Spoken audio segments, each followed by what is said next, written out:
रौनक ठाकुर गांव का सबसे खतरनाक और लालची आदमी राय स्टार को मरवाना चाहता है। उसकी नजरें उसी पुराने महल के खजाने पर हैं जो आज तक किसी के हाथ नहीं लगा। पर वही राय स्टार जिसे खुद नहीं पता कि वो उस महल का असली वारिस है। अंधेरी रात थी, काले बादलों के पीछे बिजली बार बार चमक रही थी। कहीं दूर एक पुरानी हवेली खड़ी थी, वीरान पर जिंदा। राय स्टार उस रात अकेला कांपते हुए कदमों से उसी हवेली के करीब पहुंचता है। वही हवेली जिससे आज तक जिसने भी कुछ चुराने की कोशिश की वो राख बन चुका है। जैसे ही वो दरवाजा खोलता है, एक पुरानी हवा का झोंका आता है और फिर आ गया मेरा वारिस। एक गूंजती हुई गहराई से भरी आवाज पूरे महल में गूंज उठती है। राय स्टार डर के मारे वहीं रुक जाता है। कौन कौन है? वो कांपती आवाज में पूछता है। वही रहस्यमयी आवाज दोबारा गूंजती है। मीनाक्षी, तुम्हारी माँ, मैं इस महल की रानी थी और तुम मेरे बेटे इस महल के वारिस हो। राय स्टार की आंखों में आंसू आ जाते हैं। पर मुझे तो कभी कुछ नहीं बताया गया। मैं कौन हूँ? मेरा इस महल से क्या रिश्ता? 20 साल पहले तुम्हारे पिता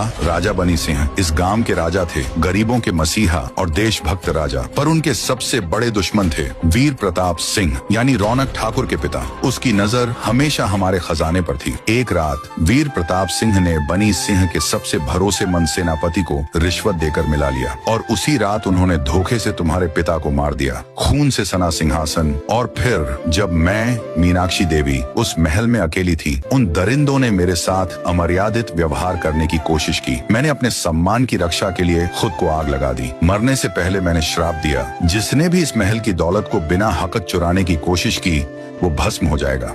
और उसी पल वीर प्रताप सिंह और सेनापति दोनों जलकर राख हो गए। पर मैं कैसे बचा? तुम्हें बचाने के लिए मैं तुम्हें एक बूढ़ी हरिमा के पास छोड़ गई थी। वो तुम्हें गांव में एक साधारण बालक की तरह पालती रही ताकि रौनक ठाकुर की नजर तुम पर कभी न पड़े। राय स्टार फूट फूट कर रोने लगता है। दूसरी तरफ रौनक ठाकुर अब पागल हो चुका था। वो हवेली के खजाने को पाने के लिए किसी भी हद तक जाने को तैयार था। उसका बस एक ही मकसद था, राय स्टार को खत्म करो और महल के सोने पर कब्जा करो। राय स्टार अब कमजोर नहीं रहा। उसने अपनी असलियत जान ली थी। अब वो सिर्फ एक साधारण युवक नहीं, वो बाबनी राजा और मीनाक्षी देवी का वारिस कौन था। उसे सिर्फ 2 चीजों की रक्षा करनी थी, इस महल की दौलत और अपनी माँ के आत्मसम्मान का श्राप। उसे एक खतरनाक प्लान सूझता है।